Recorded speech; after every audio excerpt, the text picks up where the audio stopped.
Hi everyone, I'm Cass.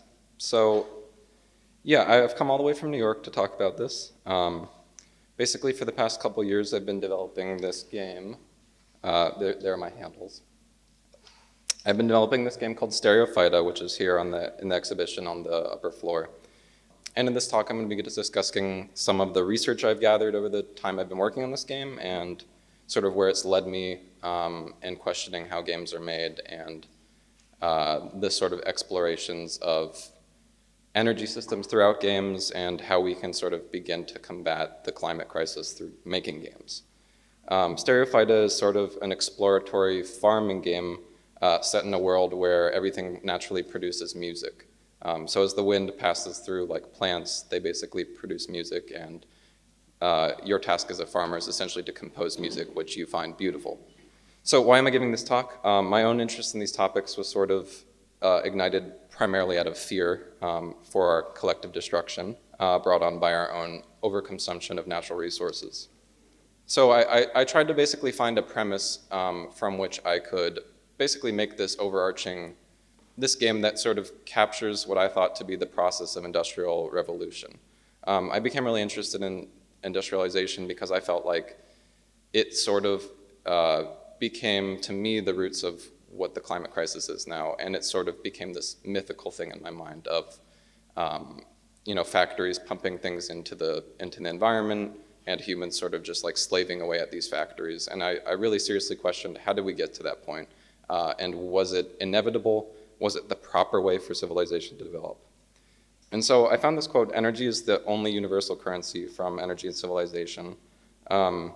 And I find that it's an interesting premise to take, especially in relation to sort of the Marxist premise that labor is sort of the universal currency, the thing that drives all value. And if we take this as our premise, and our view of history then changes, right? Rather than looking at things as a cascade of kind of causes and effects of individuals and societies, we can begin to see history as a series of exchanges. These exchanges don't equate to sort of a total progress in itself, but to some material change where one thing loses power and one thing gains power. Alongside this viewpoint, I've stopped looking at history as a sort of divine teleology where there's some endpoint we're hurtling towards, but a sort of cycle of shifting dynamics in which elements would change while others would stay the same. So I'm going to go through some of the questions we'll discuss. Basically, not just how the Industrial Revolution happened, but why. Particularly the fact that when we frame these questions, it's easy to look at it as technology sort of driving us in itself, right? It's easy to see that when you look back in time, oh, this thing was invented, and then it pushed society in a way. But I think that conceals what's really happening. Beneath all that, we know that there's a series of decisions being made, and there's people responsible for the adoption of those technologies. So why did we transition away from water and wind, which were initially the things powering most industrial mills in the 1800s? What was wrong with them? And why the steam engine? Why did that become the thing that we moved towards? Was it inherently better, or was there some group of people who found some sort of benefit from using this to power our work? Basically, I found this book, Fossil Capital, which talks about the rise of steam power and the roots of global warming. The author, Andreas Malm, kind of makes this argument throughout the book, basically comparing and contrasting the usage of water and wind to the usage of steam. And I think the book does a really good job of sort of laying out the working conditions between the different kinds of, basically the different kinds of systems that drive these power sources, right? But it also unravels the logic of capital that kind of motivates the transition and sort of lays bare what actually causes it. And I basically boiled down the first half of the book into this pros and cons list.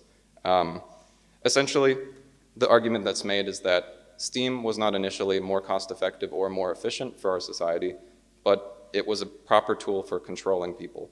And the way that happened was because water, which to basically make a water mill, you had to invest a huge amount of capital to build a water mill. You had to move to a place where running water was available, move workers there, build an entire town around your mill. With steam, you could buy a steam engine, move it anywhere, put it in a place where there was already workers or already a town, and basically run your engine all day without any regulation on what you were pumping into the atmosphere or how you were treating those workers, until, of course, the labor movement kind of began to deal with this. But ultimately what the book shows, right, is that the transition to steam was not like the proper or most useful thing for energy in itself or for humans in themselves, but actually a tool for controlling people and for enforcing a certain kind of system of work on the rest of the world. Okay, so why am I talking about this? Why is it that we rarely see this history rewritten in games, right? That's the question that started coming to my mind as I was unveiling this stuff for myself. We look at so many strategy games and overhead systemic games like Civilization or the 4X genre, games that are about resource management and distribution. And we see that the capitalist sort of sovereign state is presupposed as the inevitable end of history, but all the way through the development of humankind. We see that from the beginning, these kind of games assume that there is a single divine sovereign kind of powering society and making decisions, and that you're being driven along this technological route towards progress. And progress is defined as where we are now or past that through capitalism. And so I began to also ask, how can we simulate these other outcomes, or at least come to grips with fictional versions of them, right? And how can games kind of combat climate change? So one thing I'm going to share here is just the intergovernmental panel on climate change, the IPCC reports, which have been coming out for the past, I don't know how long, when this was started exactly, but last year they released a gigantic report detailing sort of the causes of climate change, the current rates of climate change, and this is sort of your go-to place for finding all the details that you could use to basically develop games around actual climate constraints and start to look at how you can make a game about water levels rising, devastation of agriculture, living with heat waves, water shortages, pretty much any of those kinds of things. That's where you'll find it. I really suggest reading the summary for lawmakers. We also start to see a lot of work being released about the disappearance of animals and insects worldwide. And this is an article that I think is really well done, but it basically shows something really specific called the Windshield Phenomenon, which is this idea that in the past, when you would drive through the countryside, you would run through a bunch of insects and they would be scraped across your windshield. But people started to notice that that's not happening anymore, and suddenly alarm bells are going off, right? Where are all these insects going and what's happening to them? And I think it's clear now that we're entering a new era dominated by basically human control and human society called the Anthropocene. And so finally, how can games help combat climate change, right? There's a lot of useful articles out there on this. One of them, my favorite, is by Robert Yang, and he sort of lists a bunch of these systemic games that I've talked about, but ones that I think actually do something sort of beneficial for us. These games all create plausible systemic views of societies that must interact with climate change. And basically these games also presume systems can sort of fix everything or be our guide outside of this, to get out of this situation. But also this isn't really how humans view reality, right? We've seen a lot of indie games coming out in the past few years that really are exploring individual perspectives of things and the sort of emotional perspective of a lot of issues. And I think that what I want to see is more games that basically are aware of how they're being developed and designed in relation to these issues. So here's a sort of chart showing the difference between simulation versus representation. And I think that this can be useful here because there is a sort of wide spectrum for tackling these issues. It's not just that you have to make a scientific game based on specific data. You can work with scientists, and I think that's a great thing to do. But beyond that, you can also make something that sort of tells a fictional sort of revision of the history that we've seen reiterated constantly in games and also in the real world, right? We can go back and sort of set games basically that reveal the oppressive kind of working conditions that built our current system, and show how it actively caused climate change. We can build games that simulate the constraints of the climate crisis and encourage players to overcome them. And then we can build games that imagine these new kinds of societies that have moved beyond the climate crisis, right? And examples of these move from making games with child labor within factories, kind of showing what it's like to actually be in those situations.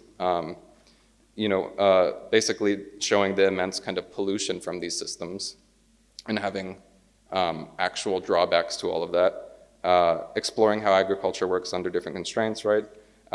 Exploring migrating cities, people being forced away from extremely historical sites as water levels rise and push people away. And finally, from the perspective of new societies, right, where they're totally powered by renewable energy, there's no war and no militaries, there's a working world without class distinctions, and there's an equality, diversity, and intermingling of all cultures and ideas.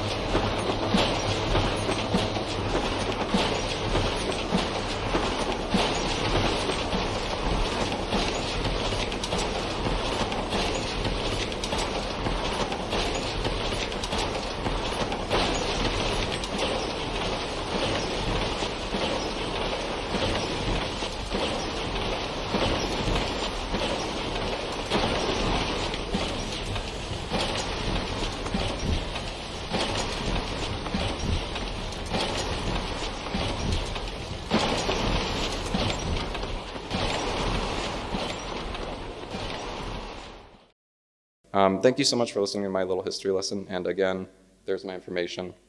Yeah, thank you, everyone.